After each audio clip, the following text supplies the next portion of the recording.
You're watching The Art of Safe Scumming, and I've got another one of our crazy Moulder army scenarios. And actually, I've been rampaging through this territory here trying to find a good fight to showcase this army for you guys. But I've been pretty much unable to do so, except for right here we have an army from Archaon. And this looks like a not so great army. But actually, because Archaon is such a high level and there's a lot of fast units in this army, this is likely going to be the perfect army to showcase how to use this thing properly. So what is the army?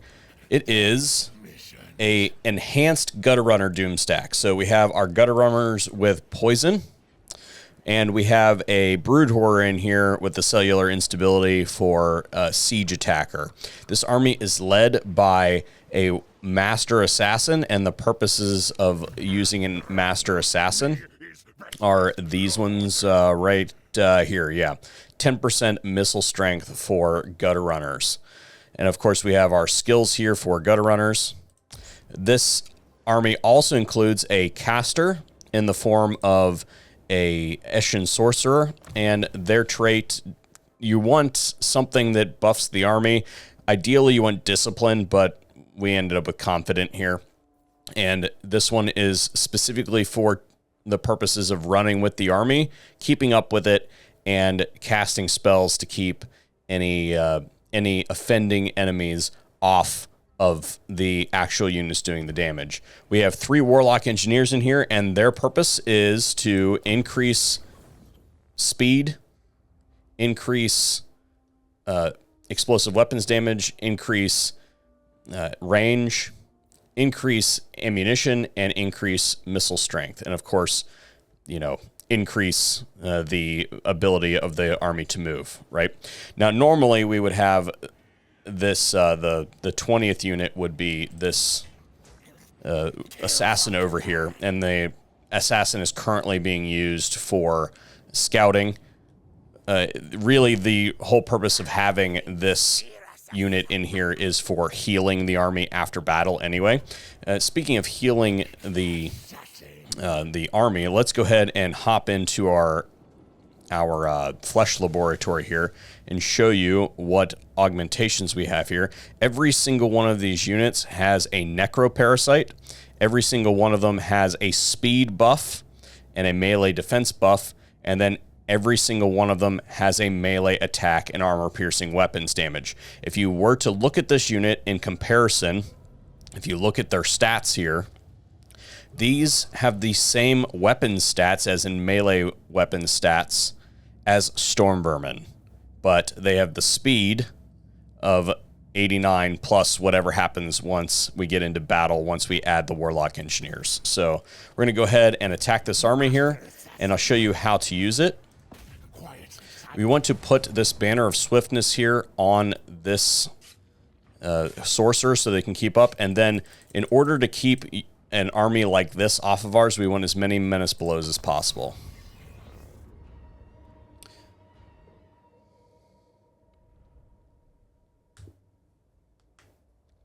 Now, we were able to initiate an ambush battle. That's one of the other byproducts of having the Master Assassin. They get increased ambush success chance while in the stock stance.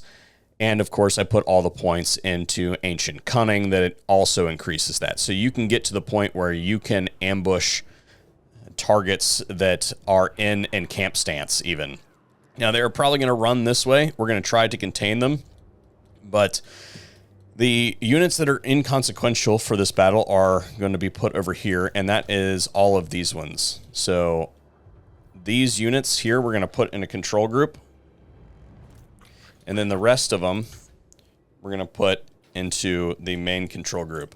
And that is just to keep these guys out of the fight. They are simply here for, again, the purposes of getting siege attacker for the army, and then these guys just expand ammunition and things like that. So they're not actually here to fight. So the best way to probably do that, I think that they're probably going to run towards the exit here. So instead of trying to kite them around this way, we're just going to line the whole army up kind of like this. We'll put the Master Assassin there, and then this guy we want to kind of be over here.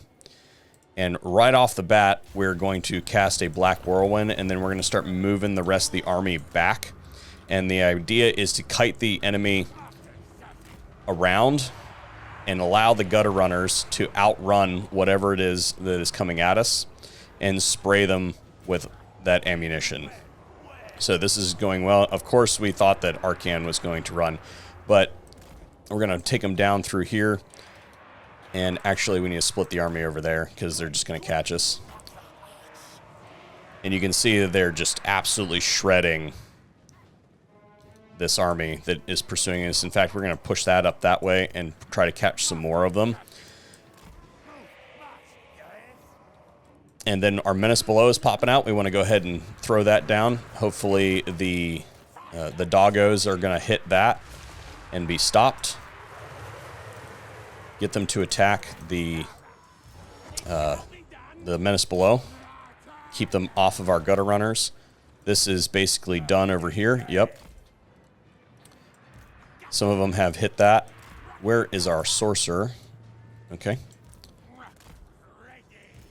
And you can see even those demonic resistance units are getting shredded by that high weapons or missile strength. Good. Routed. Done. You can run those in over here, and then we're going to wait for another menace below to recharge. We're going to take these 2 units, go ahead and wipe that out. And we lost a couple units right there. That's okay, because we're going to heal them at the end of the battle. We're just waiting for...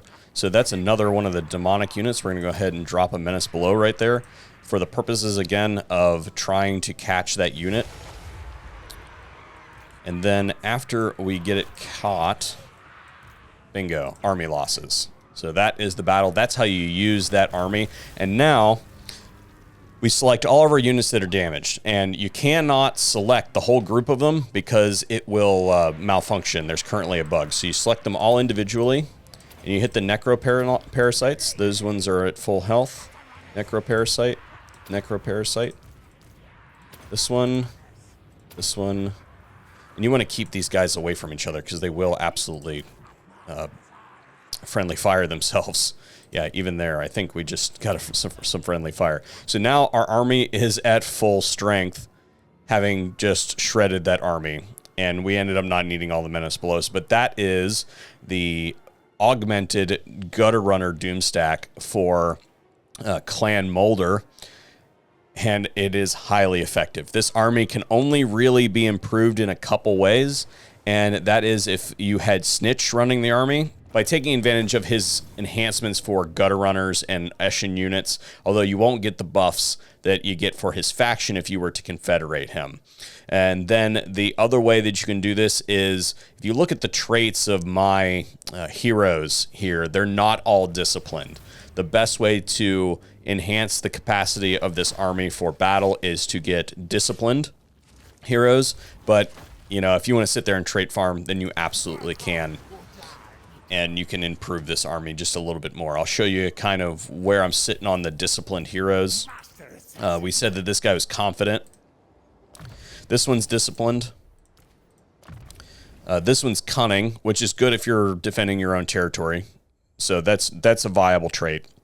But if I wanted to actually increase the battle capabilities of this army, then we would go with discipline there. And then this last one, I don't think is disciplined either. No, it is. Okay. So again, discipline adds 2 leadership and 2 melee attack for each unit in the army. So making your making your gutter runners hit every single time they swing at an enemy is really important. Once they run out of that ammunition, they've got a lot of ammo, but eventually they will run out. And having the capacity to fight in melee is really, really important for an army like this, because they do still have such low armor. You could probably do some more in here. As far as the Flesh Laboratory is concerned, there is something that increases armor.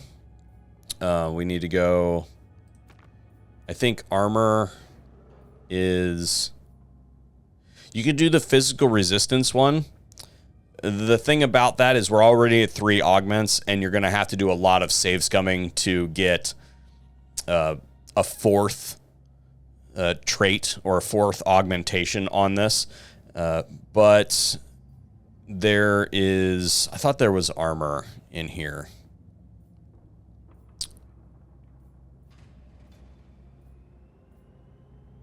Armor plus 20. So you could double the amount of armor that you have on this. I don't think that the spell resistance and the armor plus 20... Remember that that's 10% of non-armor piercing damage. That could be worth it, but I think if you were going to go for anything else, then you would go for that physical resistance one right there. But you are going to sacrifice some of that melee attack that we built up through this augment right here.